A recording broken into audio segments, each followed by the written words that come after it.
Hello world, my name is Nicosphere and I've been hunting trophies for 13 years, and over the time I completed many open world games, and so I thought, why not make a tier list and talk about them and give them a rating. And please don't be too mean to me, because you have to consider that I completed many games now. So my view will be a bit different from people who maybe haven't played as much as I did. And I want to start with the GTA games. So GTA San Andreas was one of my first PS2 games I played back then, so I have a lot of nostalgia for it. And San Andreas I actually completed three times, one on PS4 and two times the definitive edition. So there was the PS4 version and the PS5 version, and so yeah, I completed them both. There was no trophy stacking, so I had to completely play it from the beginning, and it's automatically an S tier for me because it's not nostalgia poor for me, and there's a lot to do in the game without making it very tedious. So there are many games where you have to do the same thing over and over again, and it gets very tedious. And while not everything in GTA San Andreas is very quickly to accomplish, it's still not as excruciating as some of the later examples you will see. And GTA Vice City, I don't really have nostalgia for it because I haven't played it back on PS2, but I can't really deny the greatness of it. There's still a lot to do. I mean, okay, a little bit less than in GTA San Andreas, but it's still a overall great game that I had a lot of fun completing it. Nothing really too boring. I know there were some taxi missions where you have to drive 50 people around and do some of the businesses that were very boring. And I remember on the original PS4 version, you had to grind the highest Godfather ranking. And the Godfather ranking you wouldn't get normally. You had to grind by, for example, just killing pedestrians, destroying cars, but that would take many, many hours. So there was a glitch where you had to start the game all over and shoot with a helicopter on a special vehicle that doesn't get destroyed, and you can put a rubber on the controller and you just wait for hours and the helicopter shoots automatically at the vehicle, and after hours you get the Godfather ranking. Um, I would almost give it a downgrade for that, but thankfully the definitive edition got rid of the trophy, so it earns back the S ranking for me personally. GTA 3, I can't give an S ranking because the ambulance missions are almost literally impossible if you don't do them at the beginning. And unfortunately, I don't always play with the guide while playing, so I completed the game and afterwards I checked what I had to do, and only then did I realize that ambulance missions are almost impossible to complete because on the first island you get shot by the Mafia in two shots with their shotguns, and good luck getting rank 10 with the ambulance on that. So you have to do it right at the beginning of the game before they're hostile to you. And so that was very annoying because I literally forgot that I had to do that because I completed the PS4 version back then. And then I got the definitive edition, and yeah, I forgot about that part. So I completed the game, and then I realized, oh shit, I have to do this over again, and it counts for the 100%. So yeah, that was very annoying. Okay, after GTA San Andreas came obviously GTA 4, and I have to give this a D rating because you have to reach level 10 in the multiplayer of this game. And unlike GTA 5, there isn't a lot to do. So the best way to get XP was to play the same mission over and over again, which was called News. And you literally do the same mission over and over and over again. I literally completed it more than 100 times. And I got so burnt out on the game. I mean, single player, I will give an S ranking, nothing against that, but the multiplayer experience was so bad for me personally.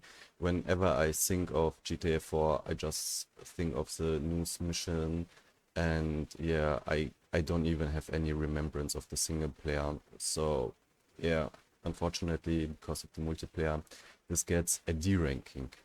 And GTA 5 also has multiplayer ranking, but it wasn't as boring as GTA 4 because there are more activities than in GTA 4. And you could, if you get bored doing one of the most XP efficient way, you can just, do some races or complete any other of the missions, do some heists or whatever.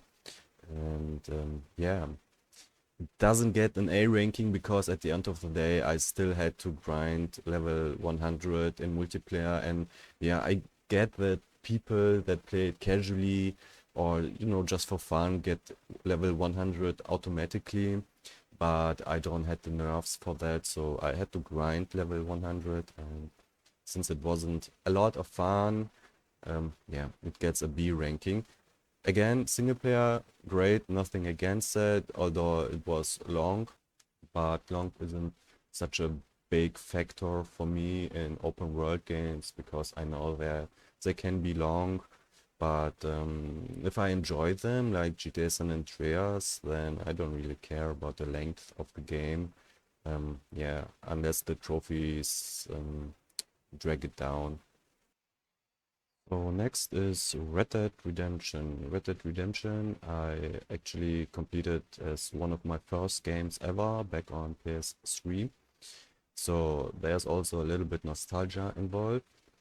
And I would give this game, I was considering either S or A, but the multiplayer unfortunately drags drags it down a little bit because you don't get the next level that you need in a normal way unless you have a lot of fun with the multiplayer. But I didn't, and I had to grind this too. But there were some ways you can get more XP without even playing with other people, and so it wasn't as tedious as GTA 5, but a little bit. So it gets a downgrade from an S ranking. So the next one is Red Dead Redemption 2. And this one, I would have almost give it an S ranking, but unfortunately the game wants you to do so much stuff. And while I said that if a game's long, it's not such a big factor, this one really, really is long. I mean, it's one of the longest game I've completed here from this list. I don't remember how long it took me for GTA 4 to reach the max ranking in multiplayer, but I think it wasn't as long as Red Dead Redemption. But unfortunately, no, fortunately, in Red Dead Redemption 2, you have a lot of different stuff to do. So if you get bored doing one thing, you can do other stuff in the meanwhile until you get motivated enough to complete the task.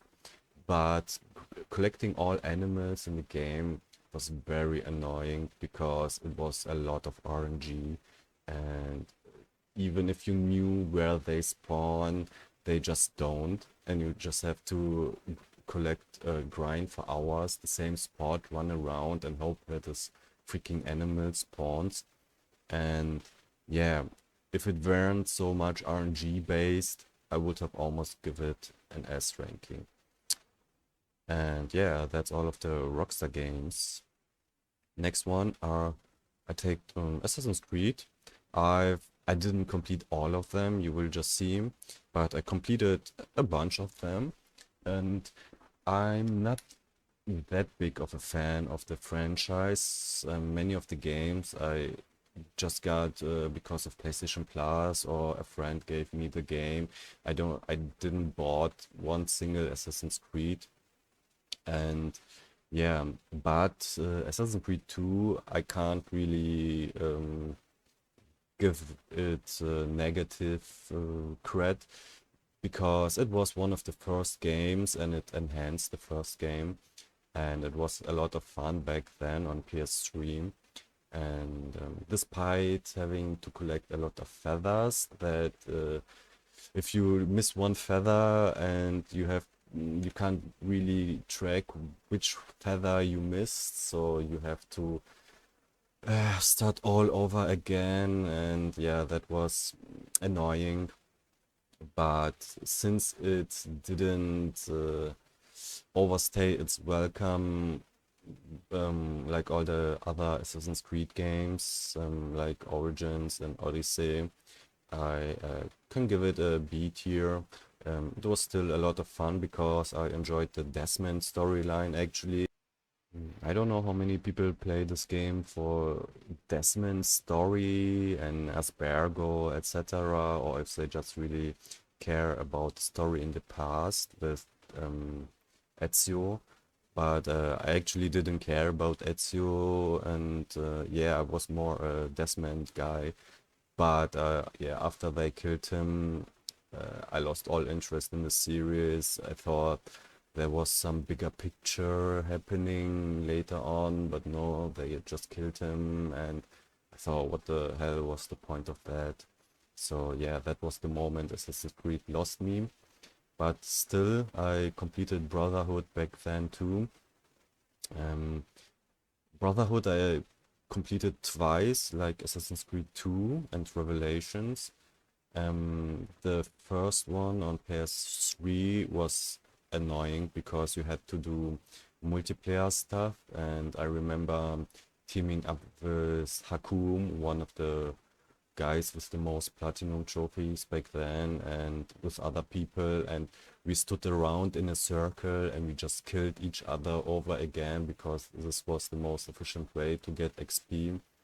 So it wasn't a lot of fun, but it's still a great memory because of Hakum and the people, and it wasn't too boring. So yeah, and because the PS4 version got rid of the multiplayer, it goes to the B ranking, like yeah, there it is. Assassin's Creed Revelations, I just see them as a trilogy together. They're pretty samey. I didn't really enjoy the parts of the later levels with the cave city. I don't know how to explain it, but yeah, I played it for Desmond's story, so yeah, it's a little bit of nostalgia for me too. But yeah, that's about it where my love with Assassin's Creed ends. But still, I played Syndicate and oh, I don't even know what this one was called. The one with the many glitches that people complained about on the release, and it was okay. I don't really remember much about it, but that's not a bad sign because GTA 4, I also don't remember much about the single player, but I remember the negative experience with the multiplayer. And for this one, I don't have any positive or negative emotions to it. So it just gets a C. It's as neutral as I can get. And yeah, um, Syndicate, I would have almost give it a better rating, but it also just was too samey and it doesn't really expand anything. I skip all the storyline that is in the present. So yeah, after Desmond, I don't give a damn about anything about that.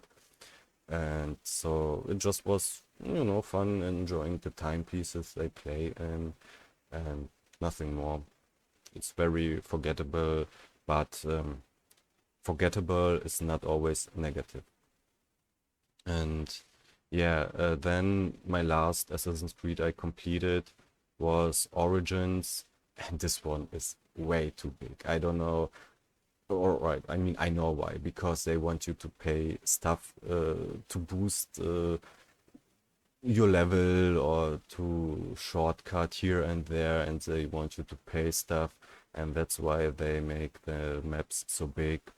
Um, you can see it in all the new Ubisoft games that get released, even as in um, other games that are not Assassin's Creed. They make them so big nowadays, and they don't really have content. It's kind of pathetic, to be honest, because GTA San Andreas and Vice City have way more to do than Assassin's Creed Origins. And yeah, I don't even remember if there's a story in the past. I think there was, but yeah, who gives a shit? And yeah, another Ubisoft title I played are the Far Cry games. And Far Cry 3 was one of the first games I played back on PS3. And this one was fun. It was the first one, so I can't really judge it by the fact that so many other Far Cry games came after it. Yeah, Far Cry 2, I wish I had the platin for that, but man, as a Far Cry 2, if you have the platin, congratulations, man, you have a lot of nerves to do that. It's one of the longest and boring platins you can do. Thankfully, Far Cry 3 got rid of that, and it's also a better game. So it's it's a B ranking. It's nothing too special. There are a few activities here and there, but at the end of the day, it's also kind of forgettable. Okay, of course, Vargas, the antagonist is fun, but that's why it deserves a B ranking and not a C ranking. And you have to understand that, if you play as many Far Cries as I did, you kind of get burned out on the later games. And thankfully, Far Cry 3 didn't suffer that fate. But yeah, Far Cry 4, it was just samey. I don't even remember what the difference was compared to 3, except the guy with the white or pink hair. I don't even remember, and that you can sit at the beginning and get a quick win. I think it was a trophy requirement too, so yeah, nice little Easter egg, but at the end of the day, too samey, not a lot to do, and I just find the characters kind of bland. I know they try to make them edgy or fun, but it ends up being very cringe for me. Far Cry 5, I was actually hyped for when it got released because I had expectations, and the expectations were not delivered, and it was very boring for me. I didn't really enjoy the antagonist. I mean, yeah, he was interesting in the beginning, but at the end, when I killed him, I found him kind of pathetic. I know maybe that was the point, I don't know, but I mean, he accomplished his mission, destroy the world. Congrats to that for him. But yeah, it just was too samey. I don't remember a lot about the journey except doing the same things over and over again. And fortunately, Far Cry Dawn doesn't suffer the fate from being so big like Far Cry 5.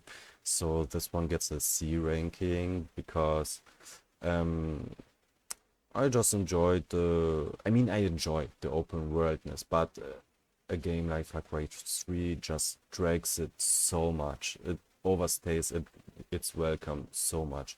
Far Cry New Dawn fortunately ends right before I became bored of it. So yeah, it's also very okay for me, not very negative like Far Cry 5. Far Cry 3, 6 I may complete in the future. I don't know. It seems very much the same. Far Cry Primal I played actually last, so from all the Far Cries, and I thought maybe it takes an interesting spin on the genre, and unfortunately it was very buggy. I remember many crashes when I teleported back to the base, and running around with an animal wasn't very exciting, and yeah, it was boring, but some factors are okay. Again, an F ranking, you have to be really, really, really bad. I can spoil that. There will be only one game that deserves that fate. Another game that would end up on an F ranking is a game that I actually abandoned, and that was Assassin's Creed Valhalla. When I completed the first map and I reached the second map, I looked up how many maps there were. And after I realized how big that game is, I thought, no way, Jose, that's too much. I don't really give a shit. And it's so boring, the same thing over and over again. I hate it when the map is full of snow, when it's cold. It's not great for me. That's why Far Cry Primal ends up with a D ranking. It's one of the worst games from all the Far Cries. Just Cause 2 is one of the first games I completed back on PS3, and it was very samey because I remember you have to destroy all the red things on the map and clear out every city or region, and it wasn't very variating in what you can do, but the movement and the experiments you could do back then was a lot of fun. And yeah, I don't have any negative feeling towards it, although I can understand if people don't find this interesting, but I did. Um, so did Just Cause 3, but Just Cause 3 has one big problem, and that's the loading times. You have to complete many events or challenges, and whenever you restart a challenge because you failed, it takes like 1 minute of loading time. Um, I know I'm exaggerating a little bit, but man, that was so tedious. That dragged down my experience. Whenever I had to restart, I was like, man, why did I fuck up? I don't want to restart the challenge. And yeah, um, but if it weren't for the loading times, it would get an A ranking because it improved in all other aspects of the game. Again, the challenges they weren't, I think, in Just Cause 2. Um, it was and there was more grappling stuff you could do. So apart from the trophy experience, the game itself was a lot of fun. Just Cause 4 fortunately took the problem with the loading screens, and um, yeah, there weren't really any. I don't remember that being a big factor. And it's basically like Just Cause 3, but improved in all other aspects for me.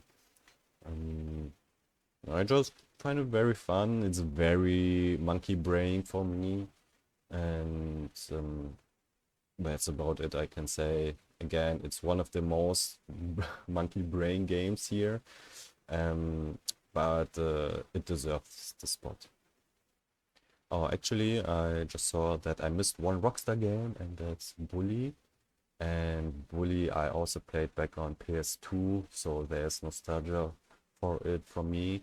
And it deserves an S ranking because there's a lot of variety to do, and it just was a fun setting with the school and the skateboard, driving around and showing snowboards, and it wasn't very long to complete, so I wasn't burnt out at the end. So it's perfect game for me, like GTA, that doesn't overstay its welcome.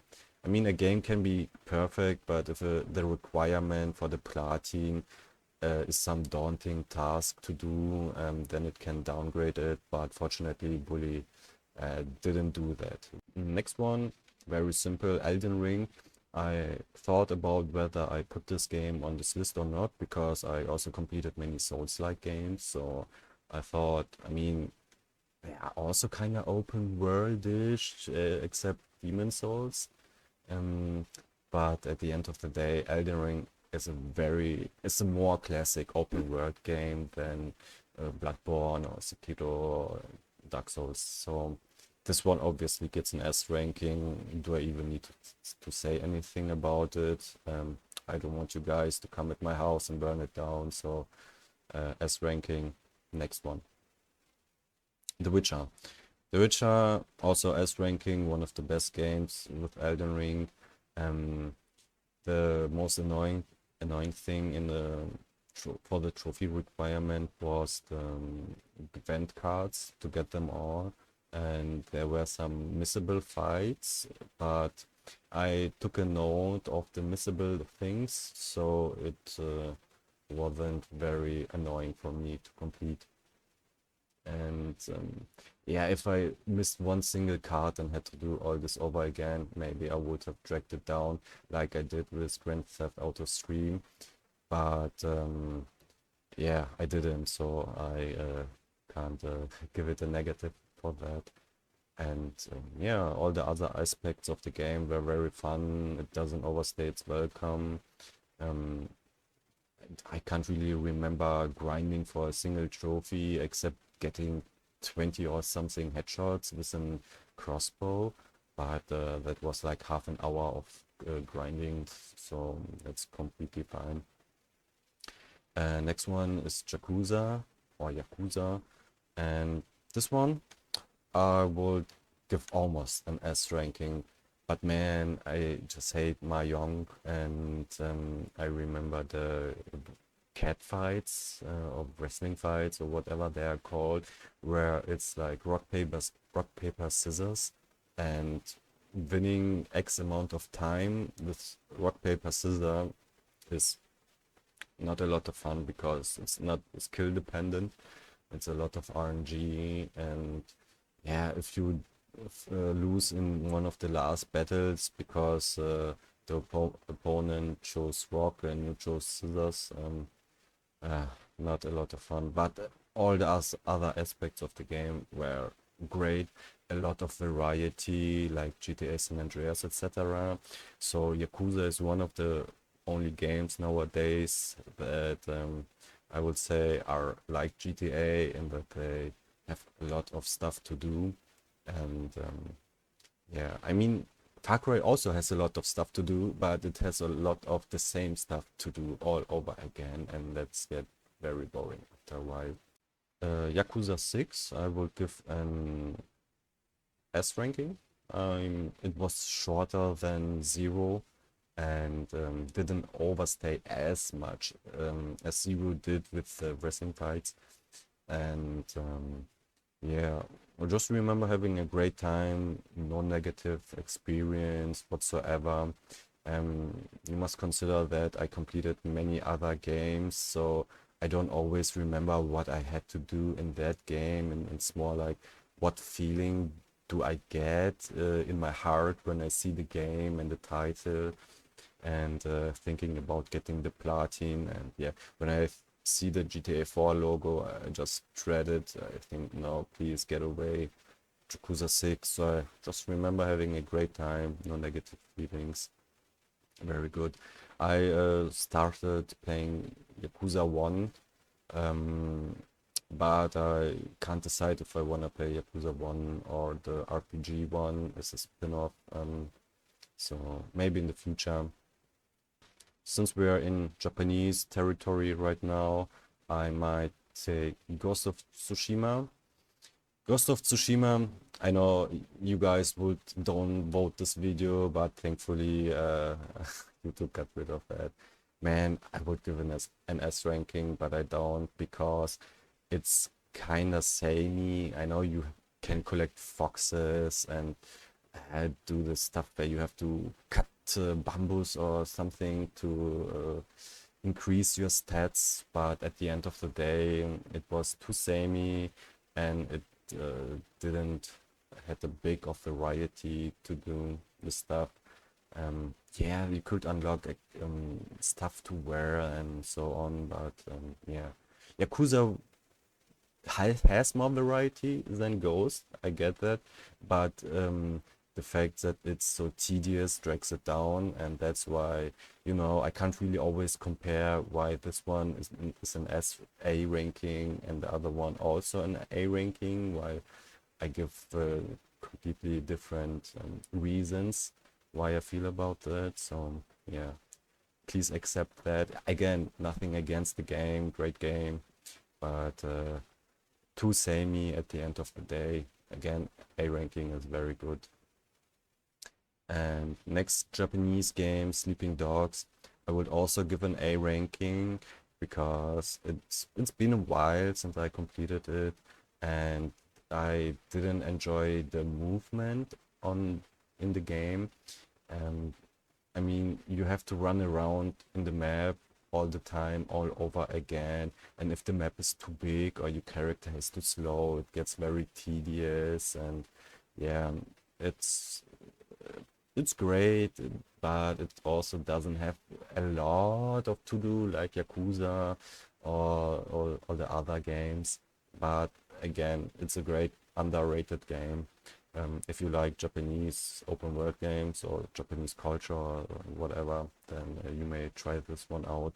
It didn't overstay its welcome too, so yeah.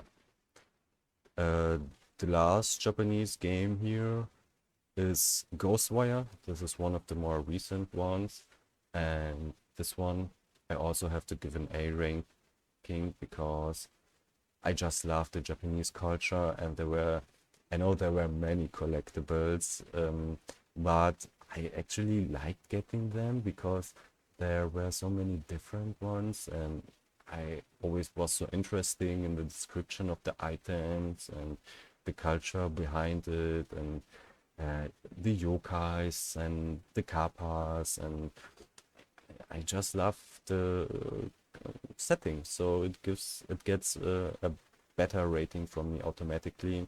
And unfortunately, you had to grind many ghosts, but since I completed it very recently, there was free patch that increased the amount of ghosts on the map. Um, so you didn't have to grind them all, just like 90% or 85, I don't remember. And fortunately, you can just collect them in-game without looking up a guide on the internet because you had items that just display where you have to go next. And so it was very mind-numbing, but wasn't too daunting, and all the other aspects of the game um, is the reason why I give it an A. It was almost a B rating because the gameplay was kind of samey, but I also enjoyed the stories, the side stories, the activities. Um, yeah, while other games have samey stuff to do like Far Cry, the side missions I didn't care about them too, but Ghostwire I cared about them. So yeah, this one is an A rating from me. Days Gone, I I don't know what you people will think. I know many people don't like it. I just found it okay. I didn't really enjoy the game itself, but fortunately the trophy list also didn't drag it down even more. So it's one of the biggest okays game here on this list.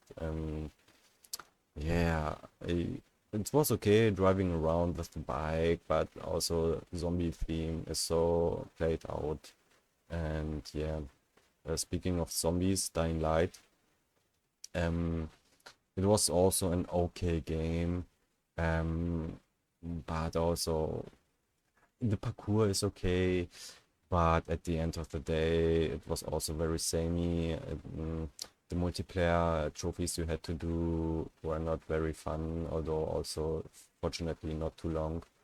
Um, so this one gets a C ranking with Days Gone. And I feel very neutral about it. Maybe this sounds negative, uh, but again, there are some aspects like the parkour that I enjoyed. Next one is Saints Row 4. I didn't complete Saints Row 3. I think I completed it back on PC. So this one gets an A ranking because it also, like Just Cause, has a very monkey appealing factor in my brain. I just love running around very fast with the abilities. Maybe I'm confusing this with Get Out of Hell. They were very samey, but I just found it very fun to complete all the side activities. It didn't have many, but a couple of them, where you have to uh, crash against cars and get a high score. I found that very fun, and the gameplay was great game loop. I don't really have any negative feelings towards it. The trophy list didn't overstay its welcome, and yeah, again, I don't compare it to Red Dead Redemption in the same ranking or something like that. It's just Red Dead Redemption just dragged too much, while Saints Row didn't. So yeah, please don't compare all the games in the bracket with each others. Um, yeah, one of the other games from the Saints Row developers, or maybe not the developers, I haven't looked that up, but it's the same franchise, is Agents of Mayhem. And Agents of Mayhem was one of the worst games I ever completed in the open world segment. It was, I don't even know what to say about this game, man. Just watch a review of this game. It was so much the same boring shit all over again. I don't even know why I completed it. I was in too deep at one point and I thought, man, I'm I just can't give up now. I have to complete this shit, so I have to never see this game ever again. Yeah, Spider-Man, very classic S ranking. It's very, very casual, mainstream. It's probably one of, if not the most completed game with a platinum that people do. Even casual people that never do any trophies get this one, and yeah, it doesn't overstay its welcome. The movement is nice. Yeah, nothing more I can add to that. Miles Morales, on the other hand, I didn't enjoy as much because I just don't didn't really care about the story. I found it very bland, and I found it very cliche. Even the movies that came out in the last years were way more entertaining than this game.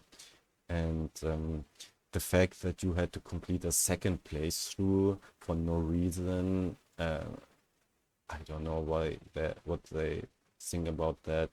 Man, this one gets a B downgrade from me just because it was too samey from Spider-Man, but also it was so negative in other aspects with this sort of story. Next one is Infamous. Infamous, also one of the first games I completed back on PS3.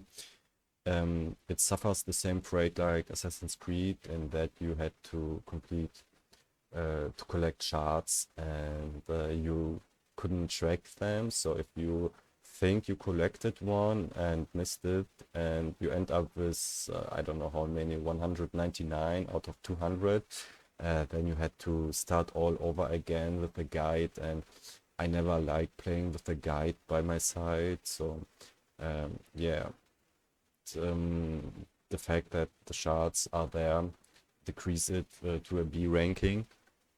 It's fun otherwise. Um, yeah, if it weren't for the shards. Infamous Second Son I enjoyed more, and there weren't that many collectibles, I think. It's been a while, but I don't have any negative memories from it. Um, it didn't overstate its welcome, and very classic open world. It was one of, if not the first PS4 games that got released back when the PS4 got released.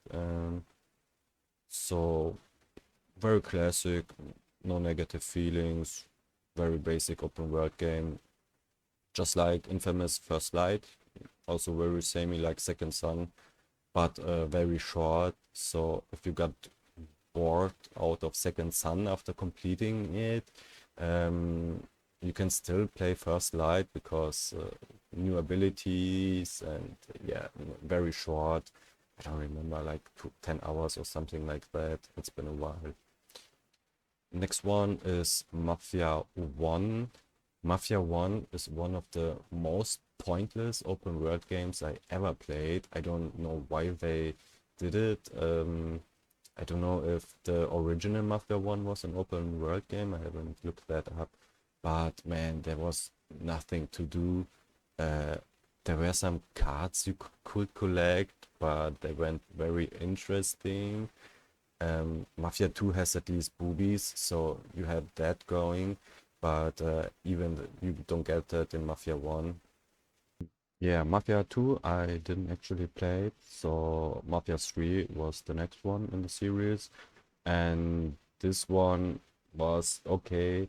I unfortunately had to replay the story all over again because of a specific trophy where you had to end up with a certain where you had to kill someone and not kill somebody else or something like that. I don't remember the details, but yeah, at least this one gets a booby bonus because you had the Playboy magazines, and yeah, otherwise it would almost get a D ranking. I don't remember much about the game. Again, booby bonus, nothing else for it. Next one are the Shadow of Mordor series. Very classic game. Nothing too annoying, nothing too easy. It has a great gameplay loop, so this in itself already warrants it an A ranking. The trophy list didn't weren't really daunting, and yeah, I don't even remember the difference between the two games. They are like a mix for me. So yeah, I give it an A ranking. If one of the games had something very bad, I would probably remember it. Um, yeah, great game, but not enough variety to warrant it an S ranking. And yeah, the next games are all standalone games, no sequels, no nothing. So the first one is Phantom Pain. Phantom Pain, I have personally give it an S ranking because I love this game a lot. I love how you can unlock new stuff even later in the game. I remember unlocking the Raiden skin and running around super fast. And I thought, what is this real? Damn, this is so awesome. And you know, putting a balloon on a sheep and then it flies away, and then you unlock a warp hole balloon where they don't even fly up, but they get into a warp hole. That was very fun. Yeah, Kojima really knows how um, to make fun stuff with its premise, and that's why that's Stranding. Also, I have to give it an S ranking. I was thinking about whether it counts as an open world game, but on the other hand, it's all up to you how you play the game, and it's a great title. I know, very very controversial, but I was one of the people that enjoyed it. I remember when I unlocked the zip lines, I went back to the first maps and I spent hours placing the perfect positions for the zip lines so that I don't have to run around even a single meter. Um, that was very satisfying. So other people find this boring. I found it very fun. And again, it also has many unlockables later on. So if you get bored of the same equipment or something, there's always new stuff that motivates me to go on.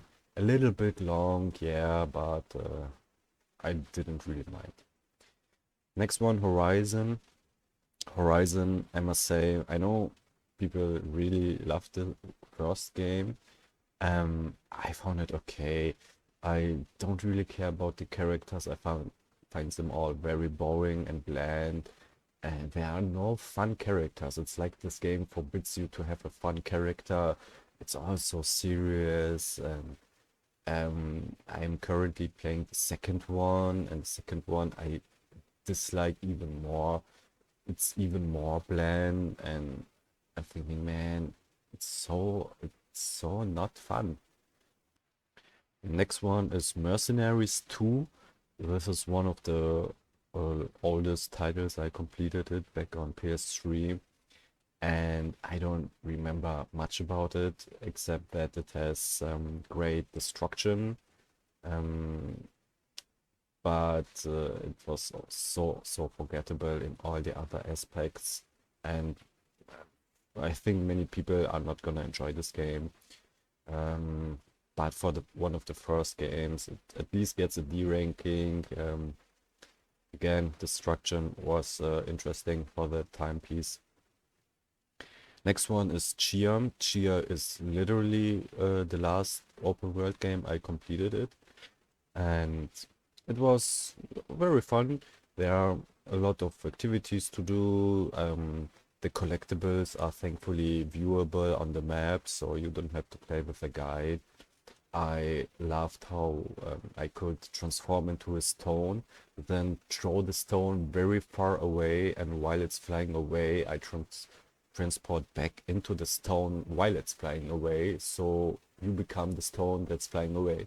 And then you can slingshot yourself over and over again, and that was faster than flying around with a bird.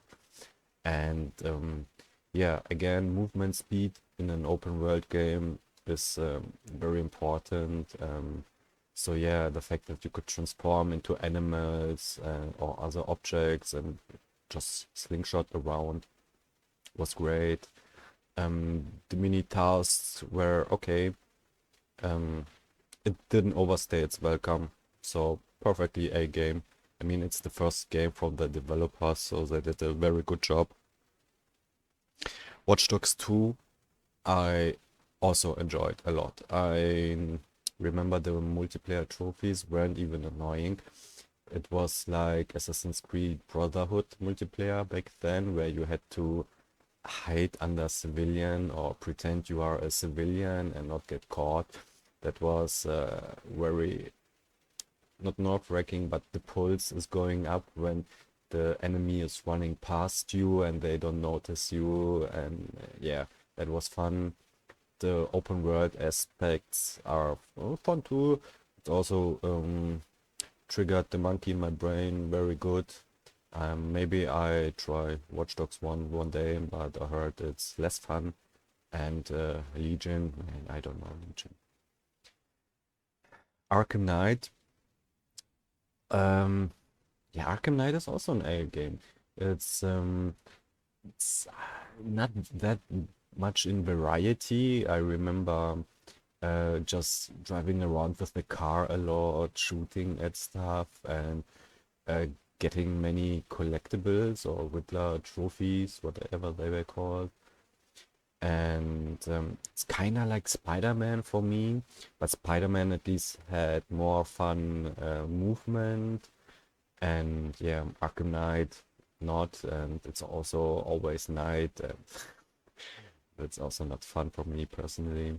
But again, A ranking, perfectly fine. The trophy list weren't that daunting, at least what I can remember from it. Yeah. Then one of the last triple A's on this game, on this list here, is Rage 2. Rage 2, I know many people didn't enjoy it, or they haven't even bought it in the first place. I found it okay. It was very samey, also a lot of just shooting and killing stuff, but fortunately the shooting and killing stuff was well done. Um, so it got that going for it. Um, yeah, nothing else there's to the game. Kind of forgettable, but that's not always a negative. It's better to be forgettable than leave a negative impression for me. Mad Max, man, I would almost give a D rating, but it was okay. The driving was fun in the desert, and but all the parts there that were on foot, I didn't enjoy that much. Uh, Collecting the collectibles, I didn't really enjoy. I mean, all these games have collectibles. I am used to them, but if they are badly hidden or very annoying to get, then that's not fun.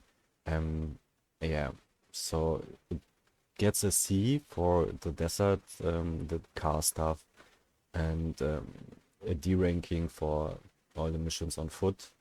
It's the technicality of the game was also not very good. Yeah, you can't get the platinum nowadays because the online servers are down, and for some reason, this game thought that having challenges that are tied to the online service were a good idea. I don't know what they were thinking, but fortunately, I did the platinum back before. The last two are indie games that are probably the least known here from this list. Uh, Rustler is basically if GTA 1 or 2 were in the Middle Age, you are not a knight but a peasant, and it's very ironic. The police are horses with a light on their head, and it's blue and red, like the American police. There was a little bit of grinding at the end where you had to find special horses and they just spawn randomly. I had some PTSD flashbacks to Red Dead Redemption 2, where I just had to run around the same street back and forth until it finally spawned. Um, that's why it gets a C ranking. I was almost drop it to a B ranking, but man, that was so boring at the end, and some of the tasks you had to do were basically the same, but with a different color. Um, where you had to drive people from A to B, but then also you had to collect stuff and drop it something. So it was drive from B to A and not from A to B. So it's basically the same but reversed, and that was a little bit of laziness from the developer side. But still, it was okay, and American Fugitive is one of those games that is also top. So these games are pretty similar, but the difference is that American Fugitive is in a modern setting, in a modern world, but hillbilly style. Um, it's I found it a little bit better than Rustler. It was you could break into every house and rob it, but unfortunately you get the gist of it after a few hours, and there aren't really any consequences to your actions. Um, I mean, like in GTA, but I thought it was more uh, deep in their mechanics, but it was a little bit too stale.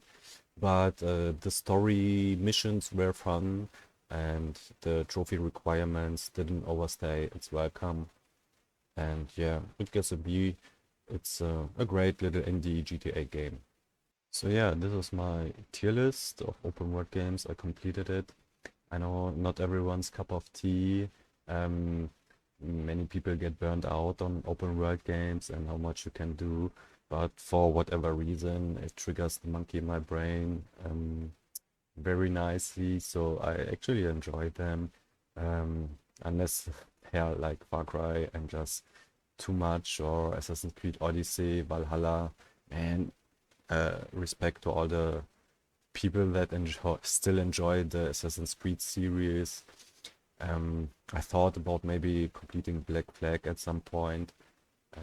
Yeah, I didn't include open world games that were sports games like The Crew 2 or Riders Republic. I mean, technically they are also open world games, but they are mostly events, and they are not very classic open world games. I know Shadow of Mordor is also not very classic open world game. Um, but some of them are very, 50-50, 50% open world, 50% racing or something like that. And yeah, I didn't want to make the list too long. And so yeah, that's it. Maybe if this video gets more than 5 views, I make a list for all the Souls-like games. I completed it. There are probably like 20 plus games nowadays. Um, so yeah, let's see. Yeah.